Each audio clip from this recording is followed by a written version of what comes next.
In this video, PrinceTybalt walks through his most recent Hackweek project, Tailor Swiftly, which is a prototype for cloth-based simulation and tailoring in real time. This experimental project showcases multiple technologies working together, and you can find additional resources in the description. Here's PrinceTybalt to provide a demonstration.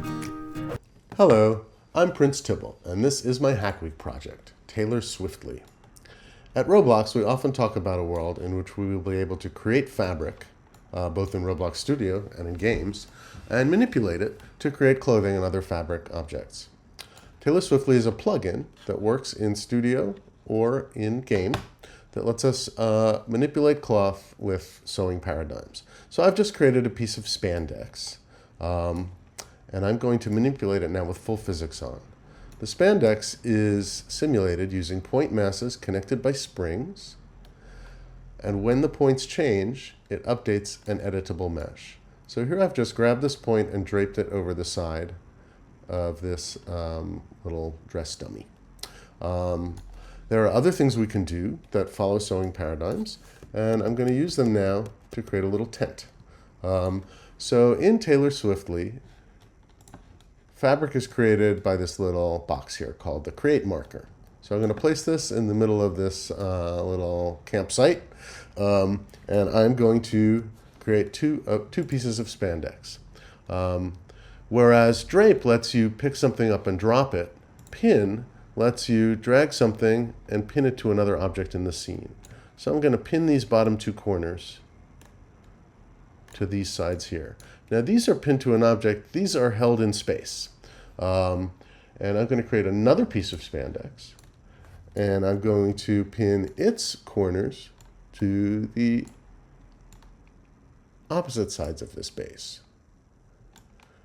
Now, these are pinned to the base, and these are just held in midair right now. What I'm going to do is sew them together using the sew mode.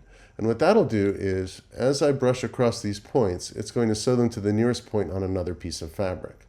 So now these are sewn together and held in space. Drop, unpin, is going to undo the pinning in space of all but the final points at the beginning and the end. And so now we have, and if I go to none, we can just see the fabric itself. So now we have a tent suspended by 2 points and pinned to these 4 here. Next, we're going to create a cape for PrinceTybalt, and we're going to do this in game. So I'm going to hit play, and the plugin reappears. I am going to move the create cube a bit closer, and I'm going to create a piece of cotton.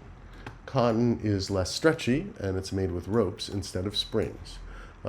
So all of these manipulation modes are done with drag detectors, which are a flexible instance that we can put under objects that allows us to either move objects, as I was done before, or kind of capture their events to respond however we like. Here I'm going to actually just cut. So I'm removing springs and removing polygons from the editable mesh. I'm also going to, I think, cut this last side piece too. And the next thing I'm going to do is I'm going to unpin these middle bits, and I'm going to pin the corners to PrinceTybalt's shoulders. Notice how, because this is a rope, it doesn't stretch. It gets kind of upset when you try and stretch it too far. But now, here he is. I'm going to get rid of that extra feedback. And now PrinceTybalt can walk around and jump. And he's got his little cape on his back.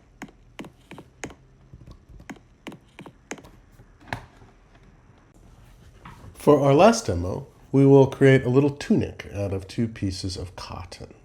So here's the first piece of cotton that I'm placing in front of this little dress dummy.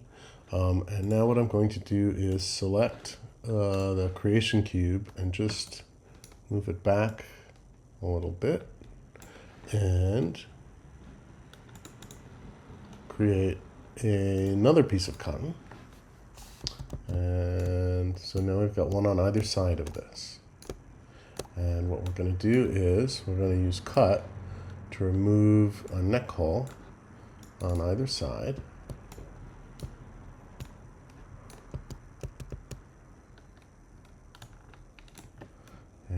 think we'll also narrow this whole thing down just by removing the side bands, the side strip on each side. And let's do that here and here. So what we're going to want to do here now is we're going to want to move these top rows closer to each other.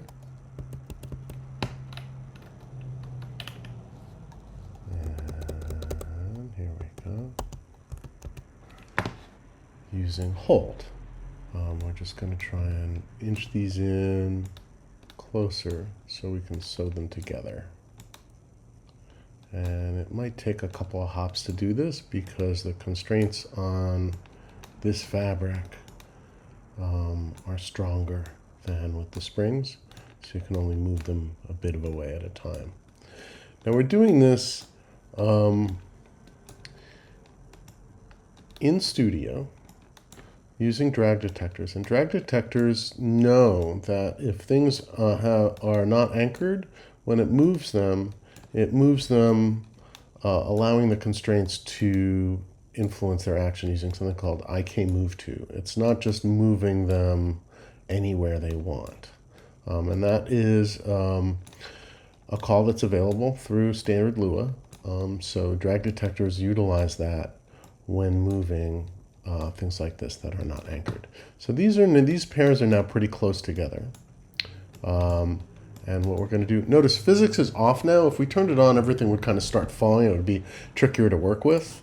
We'll turn it on at the end to see how this all holds together. But so we've now sewn two seams on either side of that top. And let's go here. And I think what we'll also try and do is sew together parts of the sides, just maybe the last few, the last three or so of the pairs of points. So we're going to pull in the bottom ones. And actually tack will let you just kind of sew one at a time. And we're going to pull in, let's see, this one to there, and this one to there. Let's do the bottom four of these. Let's tack each of those pairs. So that one's tacked, that one's tacked, and that one's tacked. And let's go on to the other side. And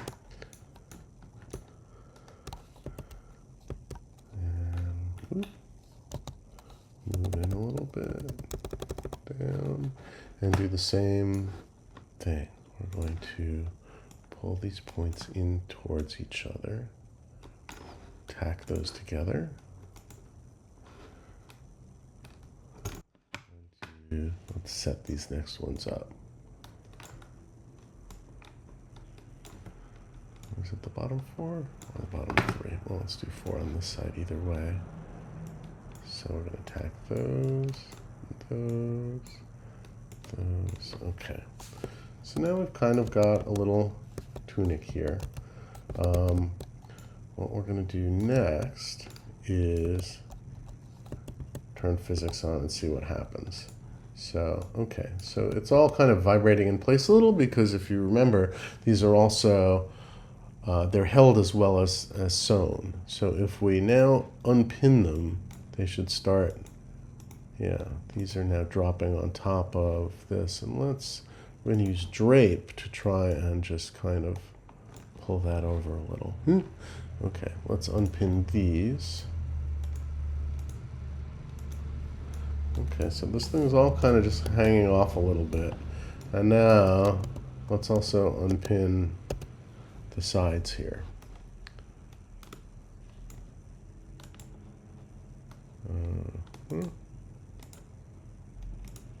So that's all now kind of hanging loosely.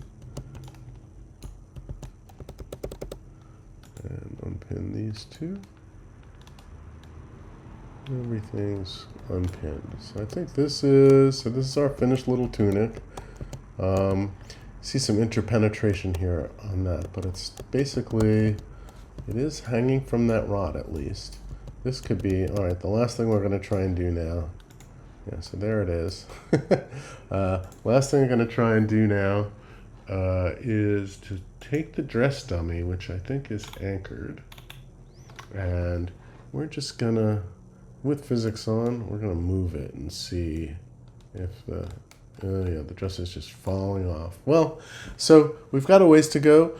I'm just using Roblox's standard physics with springs and intersection, and and so it's not intersecting as a proper piece of cloth. Thanks for hanging out with us, and a big shout out for PrinceTybalt for sharing this great concept. I can see this technology being used for some really cool ideas, like creating awesome fashion experiences or allowing players to create and buy their own clothing or accessories. What else do you think you can do with this project? If you're curious, you can find links to PrinceTybalt's place and other resources in the description. As always, thanks for sticking with us, and I'll catch you next time.